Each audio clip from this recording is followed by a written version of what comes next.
ये कहिएगा कि 3 लोगों को नाअहल कर दिया गया है आज इलेक्शन कमीशन की जानिब से, और ये नाअहलियां आप समझते हैं कि इसी तरह से बढ़ती चली जाएंगी, और कितने अरसे में ये अगर सीटें खाली हो गई हैं, सजाएं माफ़ नहीं होती हैं, कोई ऐसा डिसीजन नहीं आता कोर्ट की तरफ से कि इसको सेटिसाइड कर दिया जाए, तो ये सीटें, इस पे इलेक्शन करवाना होगा? हाँ, बिस्मिल्लाहिर्रहमानिर्रहीम। देखिए, 2-3 चीज़ें।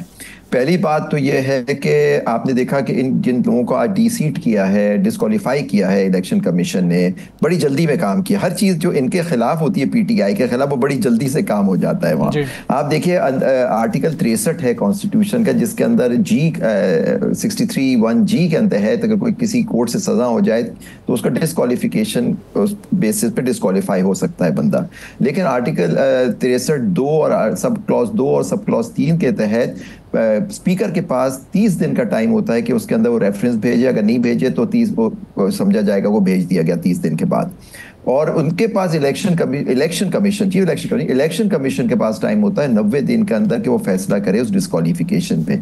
तो लेकिन आपने देखा कि यहाँ फौरन अभी उनकी अपीलों का पीरियड, अभी अपील का पीरियड ही खत्म नहीं हुआ कि अपील फाइल करने का, उसके अंदर आपने कर दिया। लेकिन आप देखिए, इनको सुना भी नहीं गया। अब लोग कहते हैं कि जी ये मैंडेटरी पीरियड नहीं है 30 दिन का और 90 दिन का, चले मान लेते हैं। ये भी नहीं है कि उनको सुना जाए उस पर डिस्क्वालीफाई करने से। लेकिन रूल्स ऑफ नेचुरल जस्टिस, कोई फेयरनेस होती है कि आप उनको सुने, क्योंकि मैंने सुना एक इनके MNA MPA जो सवाती साहब हैं कोई, उनको 31 मई को ATC ने सजा दी थी, उनकी कल हियरिंग रखी हुई है। तो अब देखिए इन लोगों में फर्क क्यों किया जा रहा है। तो अब देखिए चित्राली साहब, सॉरी अब्दुल चित्राली साहब, अब देखिए उनको सुना जा रहा है। अब इन तीनों को क्यों नहीं सुना स्पीकर का?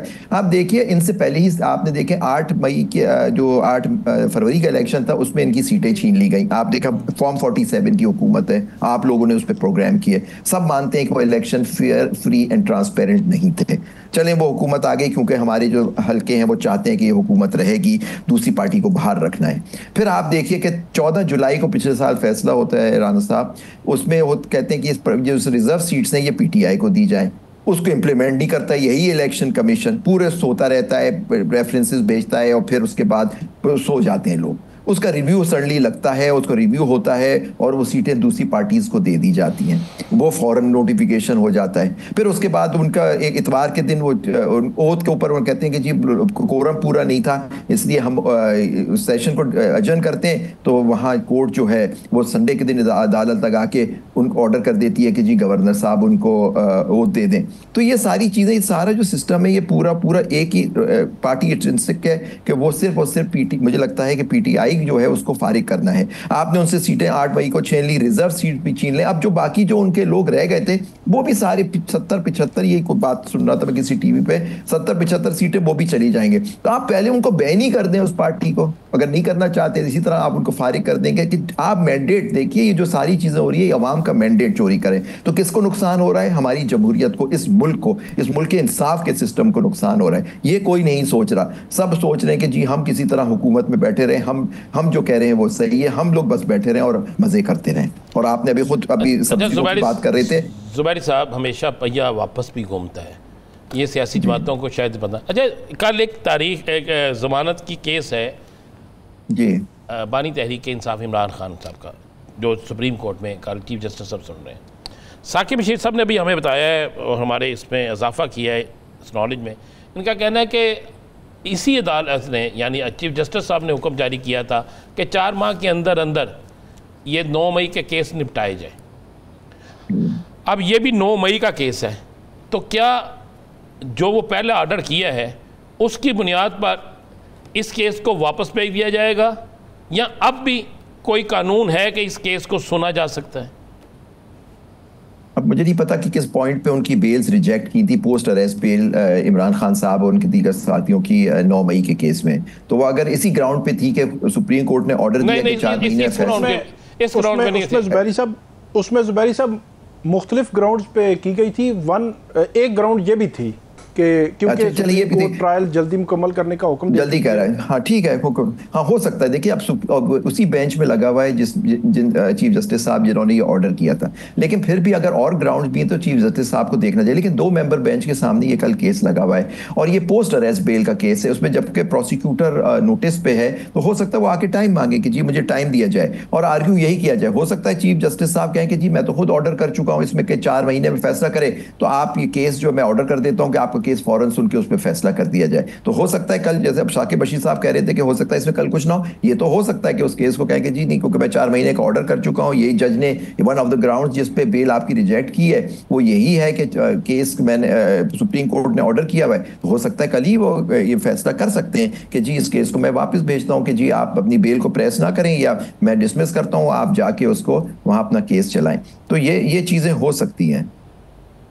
अच्छा, इसी से अब चलते हैं आगे। क्या ये जो नाहल हुए हैं इनके पास गिरफ्तार होने के बाद यहाँ ये पेश हो जाते हैं, इसमें मसलन एक है जमशेद दस्ती, उनका मामला बिल्कुल गिरफ्तारी वाला नहीं है जी, उनको सज़ा हो गई, वो तो अपील पे जा रहे हैं, अपील उनकी नहीं सुनी जा रही।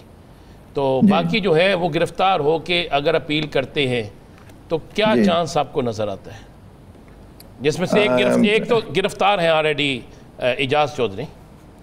देखिए मैं समझता नहीं, यास्मीन राशिद भी हैं जो बेचारी काफ़ी अरसे से जेल में है, वो भी गिरफ्तार है, उनको भी मेरे ख्याल से सज़ा हो चुकी है 9 मई के केस में, तो वो भी है डॉक्टर यास्मीन राशिद।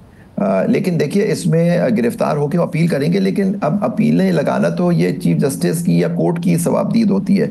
और मैं समझता हूँ कि जहाँ इंसान की लिबर्टी का सवाल आ जाता है, जहाँ उसकी आज़ादी का सवाल आ जाता है, तो ये केस फ़ौरन सुनने चाहिए, इसमें डिले नहीं करना। खुद तो आपने कहा 26 तरमीम इसलिए लाए कि कोर्ट में डिलेज होते हैं, हम इन डिलेस को खत्म करना चाहते हैं, कॉन्स्टिट्यूशनल बेंचेस हम इसलिए बना रहे हैं कि ये डिलेस खत्म हो जाएंगे। आप देखिए डिलेस कहाँ खत्म हुए हैं, हमारी आज क्या स्टैंडिंग है जुडिशरी की, क्या फैसले हो रहे हैं जुडिशरी से। तो अब ये केस लगे ना लगे, ये देखिए हमारे पास कोई और ऑप्शन नहीं है, हमारे पास है judicially option, doing the fact कि जी हम ये 26वीं तरमीम के तहत ये अब जुडिशरी काम कर रही है, उसके तहत फिर भी लोगों को तो कोर्ट ही जाना होगा और वहां से जो भी फैसला आता है उनको मिलेगा। लेकिन आपने जैसा बहुत बड़ी बात कही राना साहब कि पहिया घूमता है, पहिया कहते इंग्लिश में भी है कि हिस्ट्री रिपीट्स इटसेल्फ।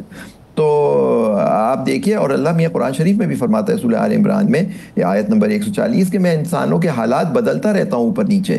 तो देखिए ये जो अभी समझ रहे हैं कि वो सब कंट्रोल में बैठे, कुछ ही पता नहीं कि अल्लाह की लाठी बेआवाज़ होती है, किस वक्त अल्लाह इनकी जो अगर नाइंसाफ़ी हो रही है इस मुल्क में, अदलिया नाइंसाफ़ी कर रही है या एग्जेक्टिव नाइंसाफ़ी कर रही है, तो देखिए इंसाफ़ी ज़्यादा अरसे पनपती नहीं है सर।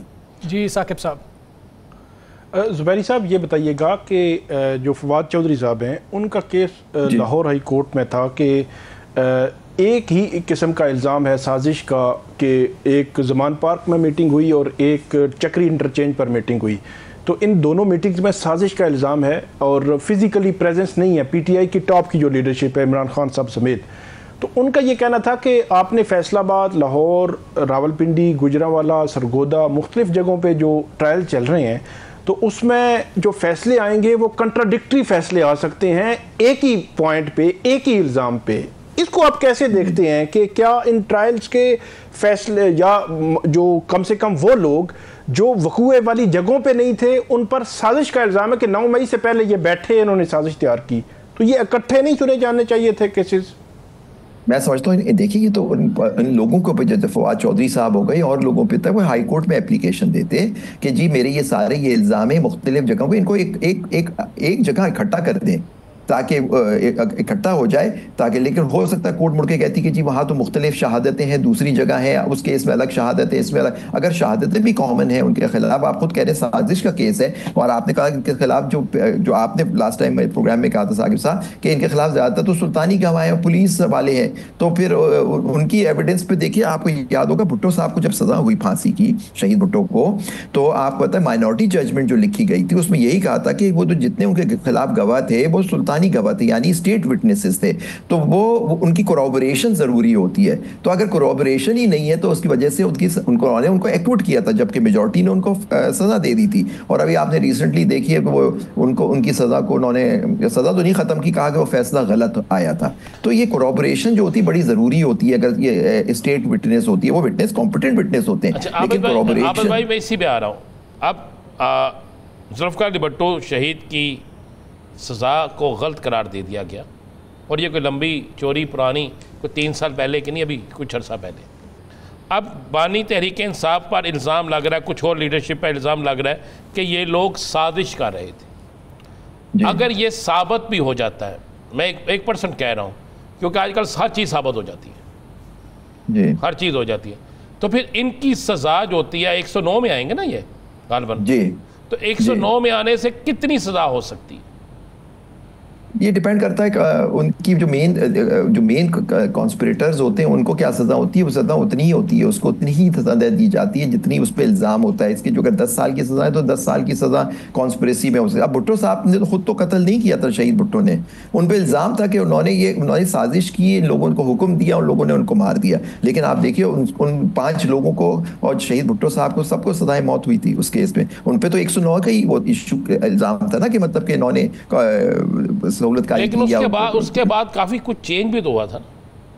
नहीं, बहुत कुछ हुआ, लेकिन ये बताओ, ये इनके ऊपर साजिश का इल्जाम है। साजिश में जो गवाह है वो भी सुल्तानी गवाह है, तो उसके ऊपर तो देखिए मैं तो नहीं समझता कि इनको सजा बननी चाहिए, और जिन्होंने जो जुर्म किया उनको जरूर सजाएं दें। लेकिन आपने एक बड़ी बात की जो पिछली दफा मैंने की थी, कि आपने जिन लोगों ने प्रेस कॉन्फ्रेंस की वो तो मादर पे आजाद हो गए, और जिन्होंने नहीं की वो अपने उसूलों पे डटे रहे और कहते रहे कि हमारा कोई इससे ताल्लुक नहीं, वो आज सब 10-10 साल की उनको सजाएं हो रही हैं या हो जाएंगी उनको।